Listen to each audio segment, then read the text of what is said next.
How's it going, everybody there on YouTube? It's been coming up on a week now. It would have been, what is that? Wednesday night into Thursday that my 2021 Kia K5 left me stranded. Currently, I'm in a 2019 Nissan Altima. This is an enterprise rent-a-car that Kia is footing the bill for. I tell you what, if I had the opportunity to drive this before buying my Kia, I still would have bought my Kia. Anyways, so update. They did diagnose it. I'm gonna go ahead and back out of the driveway here. They did diagnose it as a faulty engine computer, which would have been caused by the ground under the hood. That ground is the ground that or I should say that is the ground that the computer goes through.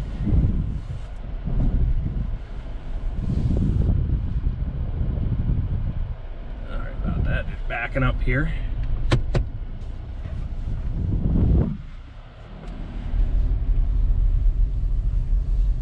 Yeah, not overly impressed with it. Very grabby brakes this morning.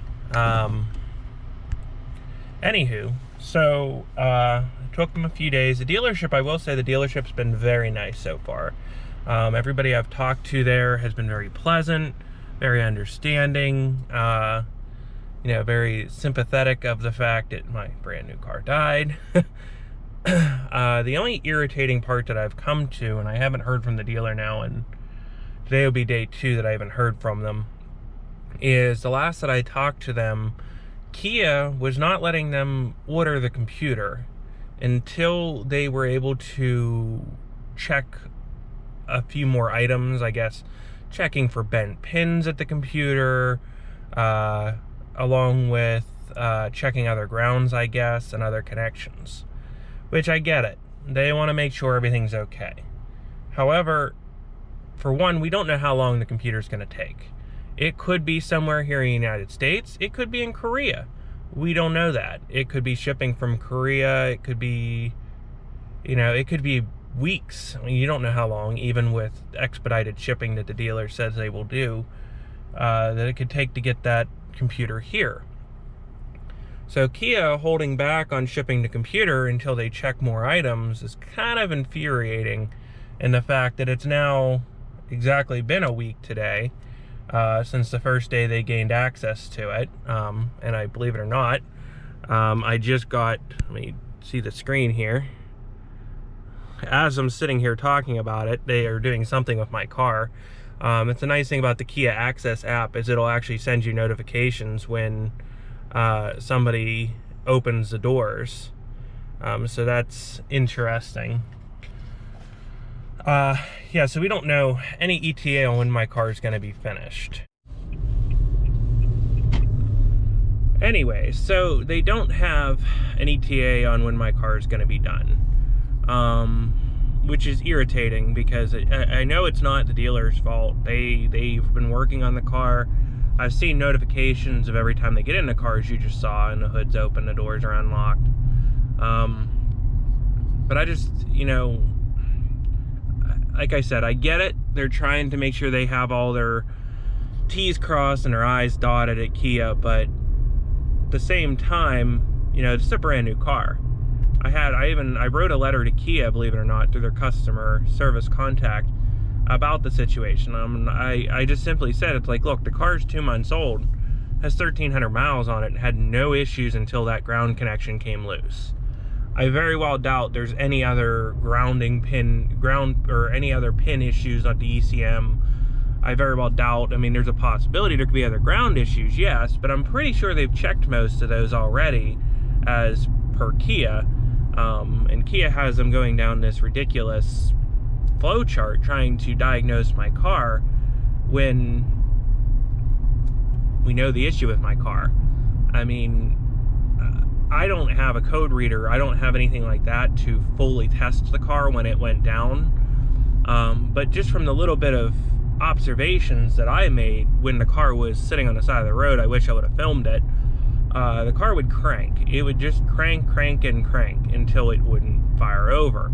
It did the same thing via remote start. I checked it via the app and remote start to see if maybe it was a immobilizer issue, or maybe it wasn't seeing the key, or something was wrong with the key that was causing it to not start. And I thought, well, maybe if I use the remote start, it'll bypass the immobilizer in a different way. Car still didn't start. But in any case that I've known in the past, if a car doesn't have spark, the car would be dumping raw fuel into the cylinders that isn't being burned, and you would eventually smell it coming out the exhaust. Now, I'm not all that familiar with direct injected engines to know for sure if that's the case with those, but I would imagine it would be dumping some kind of fuel into the cylinders, and it would be directly into the cylinders with direct injection. And you would smell it coming out the exhaust. And I didn't smell any raw fuel, so I knew it had to be a fuel issue.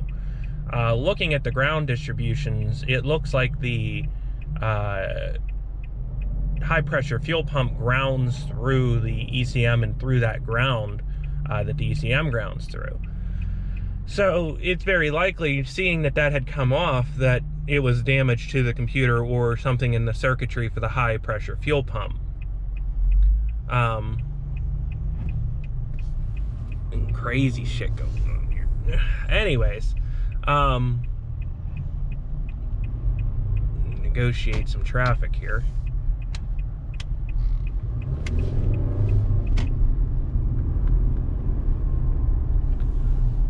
But getting back to the whole story now.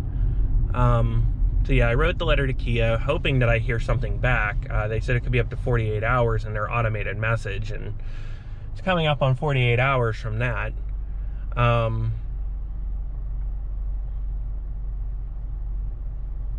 The dealer itself, though, I will say at the end of the day, the dealer has been wonderful. They have been very nice. They have kept me in touch. I was able to stop out and talk to them, and I picked up a few things out of the car. I had some cleaning supplies and such in the trunk that I wanted to get out and have with me.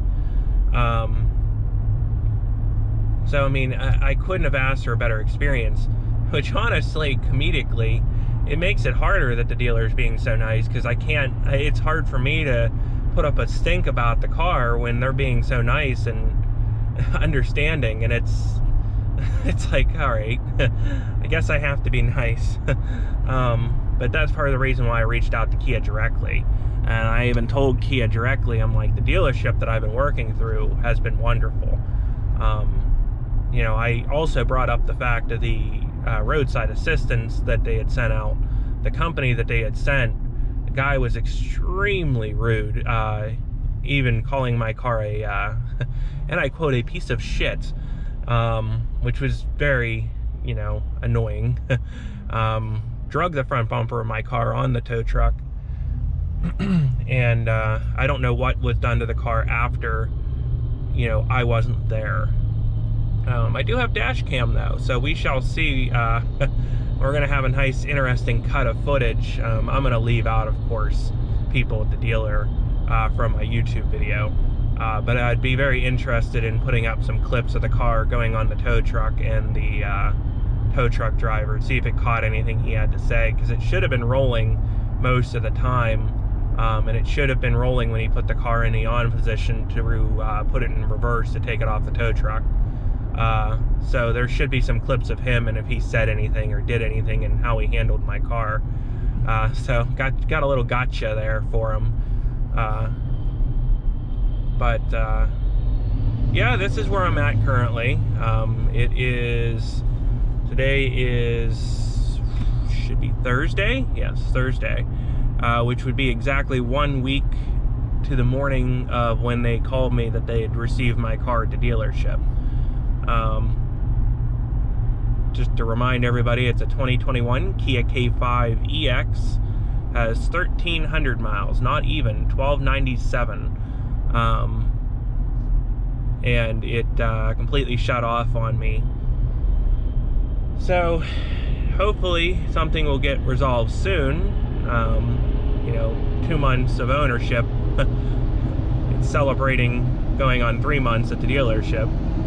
And and I'm driving around in an Enterprise rental car. So I'll keep you all updated. I just wanted to make a quick video. It's not going to be quite right now when I get the video up. It might not be until later tonight or tomorrow into Thursday before I get the video up, as I am going off to work. So that'll be the moment when I get it up to date once I get home. But stay tuned. Hope y'all can get something from this. Hopefully it's just a one-time thing and nobody else will have this issue and I won't have the issue again. But I thought it would be an interesting story to post on YouTube of my experience with my new Kia. Ironically, I did have a 2012 Nissan Altima that was white that I traded in on it. And here I am in actually the second Enterprise car. That's a different story for a different day. That is a white Nissan Altima. So, thanks for watching. Please subscribe to keep in the loop of what's going on. I'm going to try to put more videos up as it goes. Anyways, thanks for watching. Bye.